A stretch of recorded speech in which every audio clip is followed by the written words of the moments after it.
লাদাখ সীমান্তে সরছে চীনা ফৌজ। এ বিষয়ে কি জানালেন বিদেশমন্ত্রী জয়শঙ্কর? দুই দেশের সীমান্ত কি শান্তি ফিরবে এবার? ভারত চীন সীমান্তে সেনা সরানোর ক্ষেত্রে ৭৫% অগ্রগতি হয়েছে বলে জানালেন বিদেশমন্ত্রী এস জয়শঙ্কর।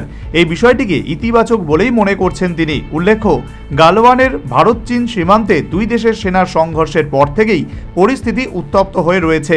সেনা মোতায়েন করে রেখেছে দুই দেশেই। তবে আপাতত সেনা সরানো নিয়ে ইতিবাচক ঘটনা ঘটছে বলেই জানান জয়শঙ্কর। সমস্যা সমাধানের বার্তা দিয়েও জয়শঙ্কর মনে করিয়ে দেন, গালওয়ান সংঘাতের পর থেকেই ভারত চীন সম্পর্ক খুব খারাপ হয়েছে। দুদেশের মধ্যে বাণিজ্যিক সম্পর্ক প্রায় বন্ধ, পর্যটকদের যাতায়াতও বন্ধ, স্থগিত রয়েছে উড়ান পরিষেবাও।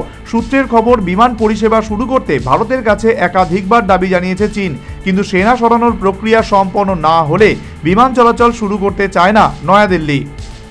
জেনেভায় একটি বৈঠকে অংশ নিয়েছেন ভারতের বিদেশমন্ত্রী। সেখানে নিরাপত্তা নীতি বিষয়ক একটি আলোচনা সভায় ভারত চীন সীমান্ত নিয়ে কথা বলেন তিনি।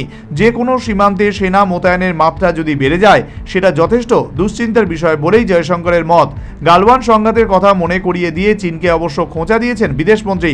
সাফ জানিয়ে দিয়েছেন, যারা সীমান্তে হিংসা ছড়িয়েছে তারা বলতে পারে না যে ওই হিংসার কারণে দুই দেশের দ্বিপাক্ষিক সম্পর্কে অবনতি হয়েছে। তবে 2020 সালে সেই উত্তপ্ত পরিস্থিতি এখন বেশ খানিকটা নিয়ন্ত্রণে রয়েছে বলেই জানান জয়শঙ্কর। তিনি বলেন, এখনো আলোচনা চলছে, খানিকটা এগিয়েছি আমরা। ধরে নেওয়া যায় সেনা সরানোর ক্ষেত্রে ৭৫% সমস্যা মিটেছে, তবে এখনো কিছু কাজ বাকি। উল্লেখ্য, সুইজারল্যান্ডে ওই সফরের মধ্যেই চীনা বিদেশমন্ত্রী ওয়াং ইর সঙ্গে বৈঠকে বসবেন জয়শঙ্কর। তার আগে বিদেশমন্ত্রীর আশা, শান্তি ফেরানোর জন্য সেনা সরানোর ক্ষেত্রে পাকাপাকি সমাধান মিলবে। Bureau report, news vanguard.